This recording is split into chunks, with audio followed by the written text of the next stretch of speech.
سنا۔ اسی طرح کئی مقامات پر کفار مکہ اللہ رب العزت کی قدرت اور اختیارات، مرنے کے بعد جی اٹھنے اور دیگر صفات الہیہ کے منکر تھے۔ قرآن کریم نے کئی اسالیب سے غور و فکر پر ابھارا ہے۔ مثلا پرندوں کی تخلیق میں غور و فکر پر ابھارا ہے۔ قرآن کریم نے پرندوں کی پرواز، ان کے ہوا میں ٹھہرنے اور پروں کو پھیلانے اور سمیٹنے کو بیان کرتے ہوئے بھی رب کریم کی شان تخلیق میں غور و فکر کی ترغیب دلائی ہے۔ فرمایا الم یروا الی الطیر مسخرات فی جو السماء ما یمسکہن الا اللہ ان فی ذلک لآیۃ لقوم یؤمنون۔ کیا انہوں نے پرندوں کی طرف نہ دیکھا جو آسمان کی فضا میں اللہ کے حکم کے پابند ہیں، انہیں وہاں اللہ کے سوا کوئی نہیں روکتا، بے شک اس میں ایمان والوں کے لیے نشانیاں ہیں کہ پرندے کس طرح سفر کرتے ہیں۔ حالانکہ جب ایک جہاز سفر کرتا ہے تو اس کے لیے کتنے لوازمات ہوتے ہیں، جہاز کے اڑنے سے لے کر، اڑنے سے پہلے کی تیاریوں سے لے کر اڑنے کے دوران کیا کیا سسٹم ہوتا ہے، کتنے لوگ انوالو ہوتے ہیں اس کو سنبھالنے میں، اس کو کنٹرول کرنے میں، اور جب تک لینڈ نہیں کر جاتا مسلسل وہ اپنے ٹاور سے، متعلقہ بندوں سے رابطے میں رہتا ہے کہ کہیں راستے میں کوئی مسئلہ نہ بنے، مسلسل رابطے میں رہتا ہے۔ اور جب کہیں اترتا ہے جہاں لینڈ کرنا ہوتا ہے اس وقت اس کا پھر رابطہ ختم ہوتا ہے کہ ٹھیک ہے سیف لینڈنگ ہو چکی ہے جہاز کی۔ پھر جہاز کے اندر سسٹم ایسے لگے ہوتے ہیں، پھر آٹو پائلٹ سسٹم بھی ہوتا ہے کہ پروگرامنگ ہوئی ہوتی ہے کہ جس روٹ پہ جانا ہے وہ ساری سیٹنگ پہلے سے بھی کر دی جاتی ہے۔ پھر اندر 2 پائلٹ ہوتے ہیں، پورا سٹاف ہوتا ہے، پیچھے جو عملہ ہوتا ہے ریڈار والا جس ملک سے فلائٹ کر رہا ہے، پھر آگے جہاں جانا ہے اس عملے سے رابطے میں، یہ سارا پروسیس، پھر فیول کتنا ہونا چاہیے، پھر اسپیئر فیول کتنا ہو، یہ سارے معاملات ایک جہاز کے اتنے کچھ لوازمات ہیں۔ لیکن جب ایک پرندہ اڑتا ہے، کئی ایسے پرندے بھی جو لمبے سفر کرتے ہیں، ہزاروں کلومیٹر کا سفر کرتے ہیں، ایسے پرندے بھی ہیں جو ایک ملک سے دوسرے ملکوں میں ہجرت کرتے ہیں، کہ ان کی اللہ نے سسٹم ہی ایسا بنایا ہے کہ وہ ہجرت کریں گے اور دور دور کریں گے، اس ملک سے کسی اور ملک، اس ملک سے اگلے ملک، ہزاروں کلومیٹر کا سفر، اور وہ بھی بغیر فیول کے۔ جو ان کے اندر فیول ہوتا ہے فیٹ کی صورت میں، وہ فیول بھی اتنا نہیں ہوتا کہ جتنا لگاتار سفر ہے جہاز کی۔ تو آج کل یہ بھی سسٹم ہے ہوا کے اندر ری فیولنگ ہو جاتی ہے، اڑتے اڑتے ایک دوسرا جہاز آتا ہے، اس میں پائپ لگاتے ہیں اور اس سے فیول ادھر ٹرانسفر کر کے اوپر ہی پیٹرول ڈال کے نظام چل جاتا ہے، بغیر اترے بھی سسٹم چل جاتا ہے۔ لیکن ان پرندوں میں فیول کون ڈالتا ہے؟ جس فیٹ سے، جس انرجی سے وہ اڑ رہے ہیں اور انہیں اگلے مقام تک پہنچنا ہے، اور بعض کا وہ خول کی صورت میں پورا گروہ پرندوں کا اڑ رہا ہوتا ہے، پھر وہ اس انداز میں اپنی انرجی کو سیو کرتے ہیں کہ کبھی وہ یوں وی شیپ میں اڑیں گے، اس انداز میں کہ آگے ہوا کا پریشر اس طرح ان پہ پڑے کہ ان کی وہ انرجی بچتی رہے، پھر وہ اپنی پوزیشنوں کو چینج کرتے رہیں گے، کبھی ادھر والا پیچھے آ جائے گا، کبھی پیچھے والا آگے چلا جائے گا، تاکہ سارے پرندے ایسا نہ ہو کہ کسی ایک ہی انرجی ضائع ہو جائے اور وہ راستے میں مر جائے، آپس میں اس انداز میں ڈسٹریبیوشن آف انرجی ہوتی رہے گی اور اپنے مقام تک پہنچ جائیں گے، ہزاروں کلومیٹرز کا سفر کر لیں گے۔ تو یہ اللہ پاک کی قدرت، ان پرندوں پہ ہم اگر غور کریں تو اللہ کی شان ظاہر ہوتی ہے کہ وہ کون ہے جو سارے، حالانکہ ان کو راستہ کون بتاتا ہے؟ جس ملک میں انہوں نے جانا ہے کون سا ریڈار سسٹم ہے جو ان کو بتا رہا ہے کہ اس راستے سے جانا ہے، یوں نہیں جانا، ادھر جانا ہے، وہاں لینڈ کرنا ہے؟ تو اللہ کی قدرت کی نشانی ہے، صرف ان پرندوں کے اندر ہم خالی دیکھ لیں، اور یہاں غور و فکر کی ترغیب دلائی گئی ہے پرندوں کے حوالے سے۔ اولم یروا الی الطیر فوقہم صافات ویقبضن ما یمسکہن الا الرحمن انہ بکل شیء بصیر۔ اور کیا انہوں نے اپنے اوپر پرندے نہ دیکھے، پر پھیلاتے ہوئے اور سمیٹتے ہوئے؟ کبھی یوں اڑتے ہیں اور کبھی پر سمیٹ لیتے ہیں اور ہوا میں اڑتے رہتے ہیں، کبھی پر پھیلا کے کبھی پر سمیٹ کے۔ انہیں کوئی نہیں روکتا سوائے رحمان کے، بے شک وہ سب کچھ دیکھتا ہے۔ اسی طرح زمین اور نباتات کی تخلیق میں غور و فکر پر ابھارنا۔ ہم چیزوں کو دیکھتے ہیں نا، غور نہیں کرتے، اس پہ غور و فکر نہیں کرتے، یہ جو چیز دیکھ رہے ہیں یہ چل کیسے رہی ہے، سسٹم کیسے چل رہا ہے۔ جتنا غور و فکر، کتنے سائنٹسٹ جو گئے آسمانوں کی تحقیقات، اوپر چاند کے حوالے سے گئے تو کئی مسلمان ہوئے۔ تو اللہ رب العزت کی ہر مخلوق ایک عظیم شاہکار ہے، کسی ایک مخلوق پر غور کرنے والا بھی خالق و مالک کی شان و عظمت کو سمجھ لیتا ہے۔ قرآن کریم نے زمین اور نباتات میں بھی غور و فکر کی دعوت دی ہے۔ فرمایا اولم یروا الی الارض کم انبتنا فیہا من کل زوج کریم ان فی ذلک لآیۃ وما کان اکثرہم مؤمنین۔ کیا انہوں نے زمین کو نہ دیکھا؟ ہم نے اس میں کتنے عزت والے جوڑے اگائے، بے شک اس میں ضرور نشانی ہے، اور ان کے اکثر ایمان والے نہیں ہیں۔ یعنی زمین میں ہر چیز کا جوڑا، پودے ہیں ان میں بھی جوڑے، نر اور مادہ، اسی طرح ہر چیز کے جوڑے بنائے۔ اسی طرح مراحل تخلیق میں غور و فکر پر ابھارا گیا ہے۔ اولم یروا کیف یبدئ اللہ الخلق ثم یعیدہ ان ذلک علی اللہ یسیر قل سیروا فی الارض، زمین میں گھومو پھرو، سیر کرو، اور فانظروا کیف بدأ الخلق ثم اللہ ینشئ نشأۃ الآخرہ ان اللہ علی کل شیء قدیر۔ اور کیا انہوں نے نہیں دیکھا کہ اللہ پیدا کرنے کی ابتدا کیسے کرتا ہے، پھر وہ اسے دوبارہ بنائے گا؟ بے شک یہ اللہ پر بہت آسان ہے۔ تم فرماؤ زمین میں چل کر دیکھو کہ اللہ نے پہلے کیسے بنایا، اور پھر دوسری مرتبہ اللہ پر پیدا فرمائے گا۔ بے شک اللہ ہر شے پر قادر ہے۔ قرآن کریم نے خالق کائنات کی شان تخلیقی پر غور و فکر کرنے کی ترغیب کے لیے سائے کی تخلیق پر غور و فکر کا حکم فرمایا کہ سائے پہ غور کرو، جو ہمارا سایہ بنتا ہے، چیزوں کا سایہ بنتا ہے، اسی پہ غور کر لو، شان ربی سمجھ آ جائے گی۔ اولم یروا الی ما خلق اللہ من شیء یتفیأ ظلالہ عن الیمین والشمائل سجدا للہ وہم داخرون۔ اور کیا انہوں نے اس طرف نہ دیکھا کہ اللہ نے جو چیز بھی پیدا فرمائی ہے اس کے سائے اللہ کو سجدہ کرتے ہوئے دائیں اور بائیں جھکتے ہیں، اور وہ سائے عاجزی کر رہے ہیں۔ لیکن ہم کھڑے ہوں، ہمارا سایہ زمین پر ہوتا ہے، تو ہمارا سایہ سجدہ کر رہا ہے، عاجزی کر رہا ہے، اور بندہ اکڑ رہا ہوتا ہے، بندے کا سایہ عاجزی کر رہا ہے کہ بندہ اکڑ رہا ہے۔ اسی طرح رات اور دن کے آنے جانے پر غور و فکر کی دعوت دی گئی ہے۔ الم یروا انا جعلنا اللیل لیسکنوا فیہ والنہار مبصرا ان فی ذلک لآیات لقوم یؤمنون۔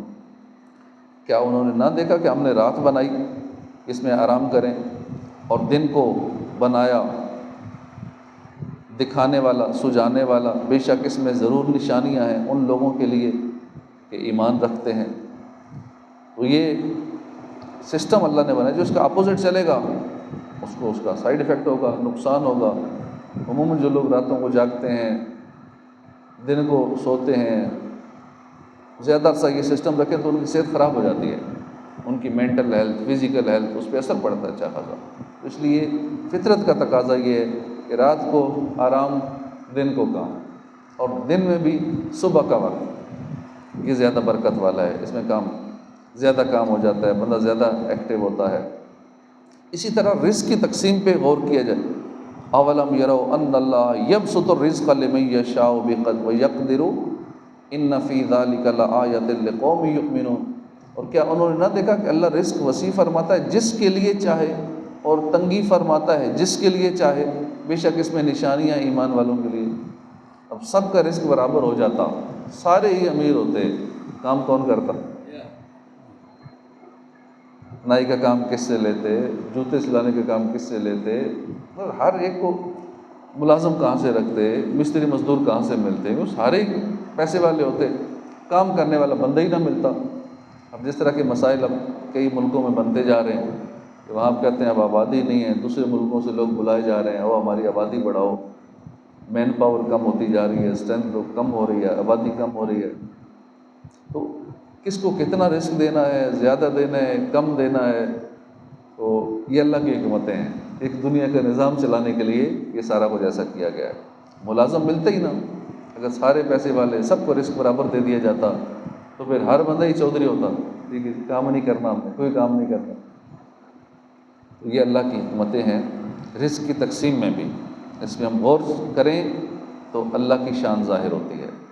اسی طرح نظام آب اور کھیتی کی تخلیق میں غور و فکر کرنے کی ترغیب ہے۔ اولم یرو انا نسوق الماء الی الارض جرزی فنخرج به زرعا تاکل منہ انعامہم وانفسہم افلا یبصرون۔ اور کیا نہیں دیکھتے کہ ہم پانی بھیجتے ہیں خشک زمین کی طرف، پھر اس سے کھیتی نکلتی ہے کہ اس میں سے ان کے چوپائے اور وہ خود کھاتے ہیں، تو کیا انہیں سوچتا نہیں؟ تو اللہ کی قدرت اور اختیارات کے اندر بھی غور کرنے کا حکم ہے۔ افلم یرو الی ما بین ایدیہم وما خلفہم من السماء والارض ان نشأ نخسف بہم الارض او نسقط علیہم کسفا من السماء ان فی ذلک لآیۃ لکل عبد منیب۔ تو کیا انہوں نے نہ دیکھا جو ان کے آگے اور پیچھے ہے، آسمان اور زمین؟ ہم چاہیں تو انہیں زمین میں دنسا دیں یا ان پر آسمان کا ٹکڑا گرا دیں، بے شک اس میں نشانی ہے رجوع لانے والے بندے کے لیے۔ کسی ٹائم بھی اللہ چاہے آسمان کا ایک چھوٹا سا ٹکڑے گر پڑے، زمین پھٹ پڑے، بندہ اندر داخل ہو جائے۔ حالانکہ کتنے گناہ کرتے ہیں، زمین بوجھ سے میری پھٹتی نہیں ہے، یہ تیرا ہی تو ہے کرم یا الہی، یہ اللہ کا کرم ہے۔ نافرمانی کرتے ہیں پھر بھی زمین پھٹتی نہیں، ہمیں اپنے اندر دساتی نہیں۔ اسی طرح چوپایوں کی تخلیق پر غور کرنے کا حکم ہے۔ اولم یروا انا خلقنا لهم مما عملت ایدینا انعاما فهم لها مالکون وذللناها لهم فمنها ركوبهم ومنها یاکلون ولهم فیها منافع ومشارب افلا یشکرون۔ اور کیا انہوں نے نہ دیکھا کہ ہم نے اپنے ہاتھ کے بنائے ہوئے چوپائے ان کے لیے پیدا کیے، تو یہ ان کے مالک ہیں اور انہیں ان کے لیے نرم کر دیا، تو کسی پر سوار ہوتے ہیں، کسی کو کھاتے ہیں، اور ان کے لیے ان میں کئی طرح کے نفع ہیں، پینے کی چیزیں ہیں، کیا شکر نہ کریں گے؟ اسی طرح زمین و آسمان کی نعمتوں کے بارے میں کہ اللہ نے کیسی کیسی نعمتیں تخلیق فرمائی ہیں، اس پہ غور و فکر کرنے کا حکم ہے۔ الم تروا ان اللہ سخر لکم ما فی السماوات وما فی الارض واسبغ علیکم نعمتا نعمہ ظاہرۃ وباطنہ ومن الناس من یجادل فی اللہ بغیر علم ولا ہدی ولا کتاب منیر۔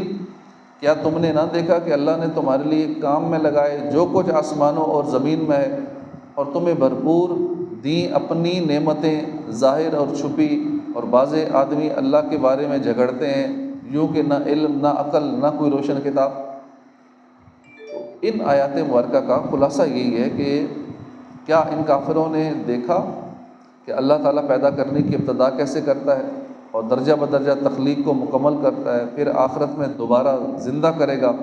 اللہ تعالیٰ مخلوق کو پہلے کیسے بناتا ہے، پھر موت دیتا ہے، تاکہ تم غور و فکر کر کے اللہ کی قدرت و شان تخلیق کے عجائبات سے اس کے خالق اور مالک ہونے کی معرفت حاصل کر سکو۔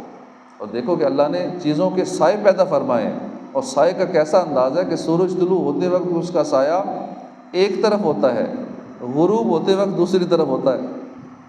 یہ بھی ایک سمجھنے کی بات ہے کہ سایہ دائیں اور بائیں جھکنے میں اللہ کے حکم کا پابند ہے۔ جب کفار سایہ دار چیزوں کا یہ حال اپنی آنکھوں سے دیکھتے ہیں تو انہیں چاہیے کہ وہ اس میں غور و فکر کریں اور اللہ کی شان تخلیق کا اعتراف کریں۔ پرندوں کے وجود اور پرواز پر غور کریں کہ کیسے ہلکے اور بھاری ہر طرح کے جسم کے ساتھ فضا میں اڑتے ہیں۔ مطلب وہ کون ہے جو ان پرندوں کو گرنے ہی نہیں دیتا؟ حالانکہ فضا میں تو ایک تنکا بھی نہیں رکتا۔ یقیناً کوئی عظیم ذات ہے جو اس سب پر قادر ہے، اور وہ اللہ کی ذات ہے۔ ایماندار اس میں غور کر کے قدرت الہی کا اعتراف کرتے ہیں۔ اسی طرح کفار مکہ کو زمین کے عجائبات اور اس سے اگنے والی طرح طرح کی نباتات کے جوڑوں پر غور کرنا چاہیے کہ ان نباتات سے انسان اور جانور دونوں نفع اٹھاتے ہیں۔ یہ خالق کائنات ہی کی شان ہے کہ خشک زمین جس میں سبزے کا نام و نشان نہیں ہوتا، پانی بھیجتا ہے، اسے زندہ فرماتا ہے، اس سے کھیتی نکالتا ہے۔ اب چاہیے تو یہ تھا کہ یہ لوگ ان نشانیوں سے اللہ کی قدرت کے کمال پر استدلال کریں اور سمجھیں کہ جو قادر برحق خشک زمین سے کھیتی نکالنے پر قادر ہے، وہ مردوں کو زندہ کر دینا بھلا کیسے اس کی قدرت سے بعید ہو سکتا ہے؟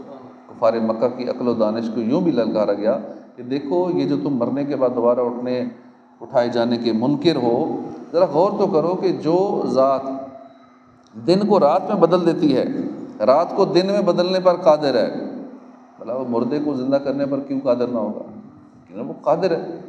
الغرض قرآن کریم نے طرح طرح سے دعوت فکر دی ہے، ذرا سا شعور اور عقل سے کام لیا جائے تو کائنات میں ہر طرح ہزارہ ایسے مناظر ہیں جو بندے کو سوچنے پر مجبور کر دیتے ہیں کہ نظام کیسے چل رہا ہے۔